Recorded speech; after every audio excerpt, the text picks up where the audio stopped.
Selle aastase suvekooli teema on meil flooded. Me tegelemegi siis üleujutatud alaga ja kogu meie suvekool toimub sellises imeilusas kohas nagu Soomaa. Kui me vaatame, mis mujal maailmas toimub, siis kliimamuutustega kaasnev. Meil on väga palju selliseid piirkondi, mis on üleujutatud.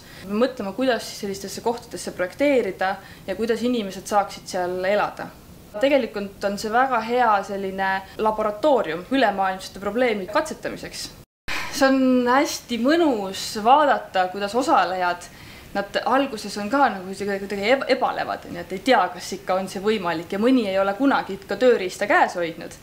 Aga suvekooli eesmärk on ikkagi see, et me teeme midagi koha peal, me oleme seal 10 päeva, me kogeme seda loodust, me tunnetame seda, siis me disainime, me mõtleme välja, mis asi see võiks olla ja me teeme selle asja valmis. Paljud tulevad sellistest riikidest, kus metsa sellisel kujul ei olegi üldse olemas. Nende jaoks oli juba see nagu suur selline šokk, et selline metsikus üldse eksisteerib. Ja suvekool on väga hea koht selle kõige avastamiseks. Me oleme põhimõtteliselt täielikus üksinduses. Ühel pool on mets, teisel pool on jõgi ja kevadel on see ala kõik üle ujutatud. Ja siis me käisime seal öösel ujumas. See oli ka nagu päris eriline kogemus, tähis taevas ja ümberringi täiesti vaikne soov.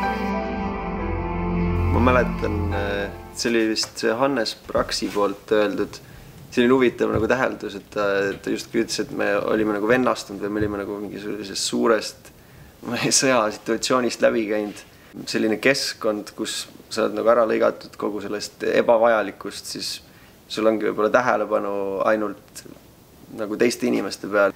Nagu mingite inimestega suhtleme siiamaani.